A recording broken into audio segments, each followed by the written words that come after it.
Minasan, konnichiwa, watashi wa Andi Herlini desu. Tapi, kalian bisa panggil aku Lini, not Mahalini ya. Nah, aku tuh lahir dan besar di Kota Bekasi. Dan sekarang aku sedang menjalani perjalanan baru sebagai mahasiswa Teknik Fisika. Yeay! Nah, ada satu hal yang unik banget tentang aku. Fun fact aja, aku itu suka menghubungkan kehidupan aku dengan sains. Kenapa sih kok kayak complicated banget? Nah, jadi buat aku hidup itu ibarat kayak eksperimen fisika. Why? Jadi tentunya bakal ada variabel, ada proses, dan pastinya ada hasil. Meskipun kadang sesuai hipotesis atau kadang malah melenceng jauh, tapi justru dari situlah kita bisa belajar banyak banget hal. Selain itu, aku tuh juga orangnya selalu penasaran. Penasarannya tuh sama kayak cara kerja teknologi, penasaran gimana tubuh manusia bisa bertahan hidup, sampai penasaran kenapa sih alat medis bahkan bisa mendeteksi detak jantung kita yang hanya dengan sensor sederhana. Nah, dari rasa penasaran itu, aku jadi percaya bahwa ilmu pengetahuan bukan cuma sekedar angka atau teori, tapi bisa jadi jembatan untuk membantu orang lain.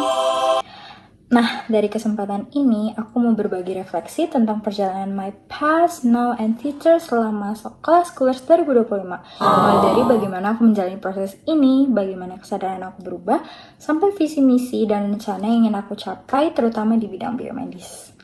Oke, aku mau cerita. Jadi waktu pertama kali aku ikut sekolah Schoolers, aku tuh sempat bertanya-tanya sama diri aku, kira-kira kayak apa sih sebenarnya tujuan aku untuk semua ini.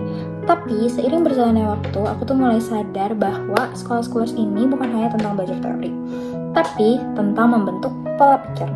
Nah, dari berbagai kegiatan, aku belajar arti proses, bahwa setiap langkah yang kita jalani itu, meskipun kecil, tapi akan membentuk hasil yang besar di masa depan. Nah, menurut aku juga, sekolah Schoolers itu adalah tempat yang mengajarkan bahwa gagal itu bukanlah dari akhir, justru awal dari perjalanan baru. Aku jadi bisa lebih berani untuk mencoba, lebih terbuka dengan ide orang lain, dan lebih peka terhadap nilai kolaborasi.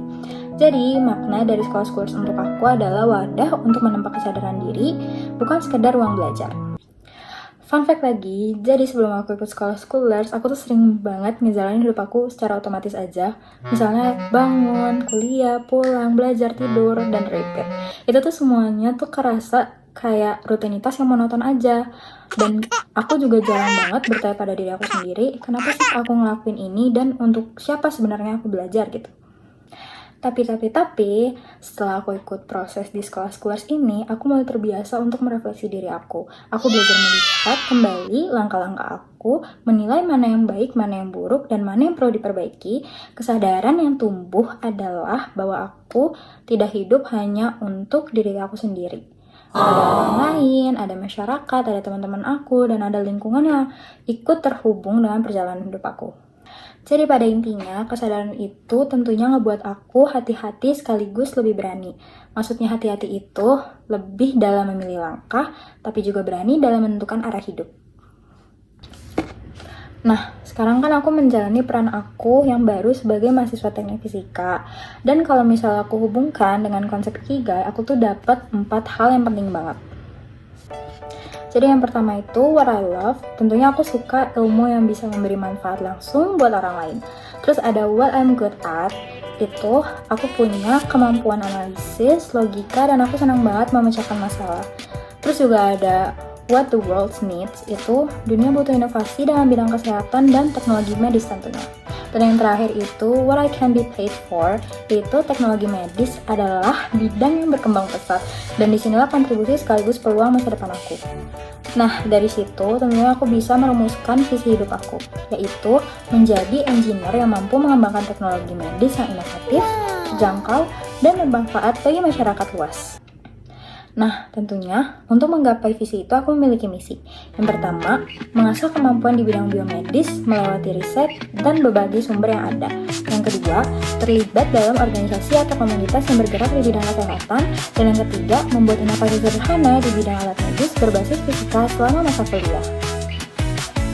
Tapi, aku juga nyiapin rencana dengan metode SMART goals. Nah, dari S ini kan spesifik. Jadi, aku tuh berencana dalam 2 tahun pertama kuliah, aku ingin ikut minimal 1 proyek penelitian biomedis.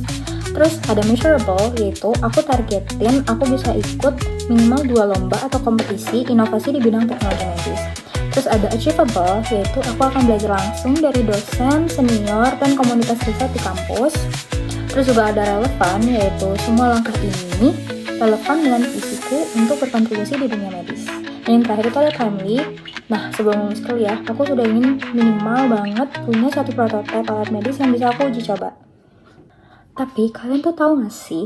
Jadi tuh dari sekian banyak isu sosial, keresahan terbesar aku ini tuh adalah di bidang kesehatan. Aku tuh sering banget melihat berita atau bahkan cerita nyata bahwa banyak banget orang yang kesulitan mendapatkan layanan medis. Karena apa? Karena biaya yang mahal. Bahkan untuk alat medis dasar aja, kadang harganya sangat tinggi dan gak masuk di akal aja yang hanya tersedia di kota besar. Padahal kesehatan tuh hak dasar setiap orang gak sih? Rasanya nggak adil aja jika hanya sebagian orang yang bisa merasakan teknologi kesehatan modern, sementara yang lain harus berjuang dengan keterbatasan. Nah, keresahan itulah yang ngebuat aku tuh semakin yakin dengan jalan yang aku pilih. Dengan bekal ide ilmu teknik fisika, aku ingin berkontribusi di bidang biomedis dan spesialisasi yang nantinya akan aku pilih. Aku ingin mengembangkan teknologi kesehatan yang lebih murah, praktis, dan tepat guna alat medis yang bisa dipakai bukan hanya di rumah sakit yang besar, tapi juga di klinik kecil atau daerah yang terpencil. Dengan begitu, visi aku yang menjadi engineer yang bermanfaat langsung bagi masyarakat bisa menjawab keresahan sosial tentang akses kesehatan. Aku juga percaya bahwa perubahan besar selalu dimulai dari langkah kecil, dan langkah kecil aku adalah belajar dan berkarya di bidang itu. Jadi inilah perjalanan my past, now, and future selama Sekolah Schoolers 2025. Dari seseorang yang aku dulunya cuma berjalan otomatis tanpa arah, sekarang aku lebih sadar akan proses. Dan untuk kedepannya aku yang berkontribusi lewat teknologi medis. Nah, kayak yang aku bilang di perkenalan awal, hidup tuh emang kayak eksperimen. Kadang hasilnya sesuai rencana, kadang melenceng jauh, tapi dari setiap percobaan kita selalu mendapat ilmu baru yang membawa kita selangkah lebih maju pada tujuan. Aku, Lini, terima kasih sudah mendengarkan refleksi aku. Arigatou gozaimasu. Bye-bye. Eits, nggak jadi bye-bye karena kalian tadi udah ngedengerin cerita aku selama perjalanan di Sekolah Schoolers. Sekarang aku mau nunjukin video selama perjalanan aku di Sekolah Schoolers. Bye-bye.